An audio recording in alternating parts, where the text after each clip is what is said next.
For our top story, we continue our coverage on the aftermath of the downing of the flight MH17 and the battle for control at the crash site in eastern Ukraine. For more on this story, we're joined by Paul E. from the News Center. Paul, Russian President Vladimir Putin has promised the Netherlands that he will help retrieve the bodies and planes, the black boxes from the Ukrainian rebels. Has there been any progress on that front?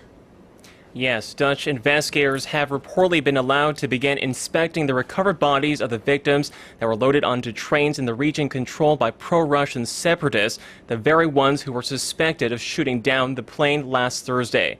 Kiev has also agreed that Dutch authorities should lead the international probe into the air disaster, which has claimed the lives of all 298 on board, more than half of them from the Netherlands. Our Son Jung-in reports.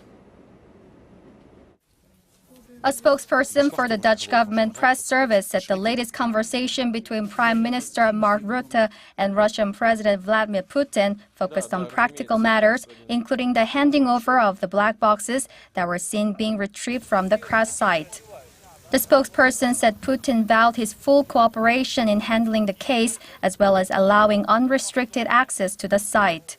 Prime Minister of self-proclaimed Donetsk People's Republic Alexander Borodai said they were ready to hand the black box to the International Civil Aviation Organization. We are keeping the black box in Donetsk. We are waiting for international civil aviation representatives to arrive. The rebel leader also said the bodies of victims recovered from the crash site would remain in refrigerated containers at a train station in the town of Torres in the meantime. International monitors had reported that the human remains were headed to an unknown site, expressing concerns about their whereabouts.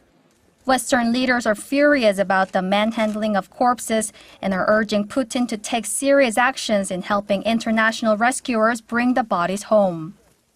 U.S. Secretary of State John Kerry, who described the scenes of separatists removing bodies as grotesque, said during an interview with CNN that the U.S. knows with confidence that Ukraine did not have a weapon capable of downing a jet.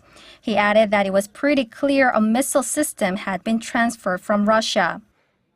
Meanwhile, an urgent vote led by Australia is expected to take place in the UN Security Council on a resolution that would condemn the shooting down of the plane and demand those responsible be held accountable.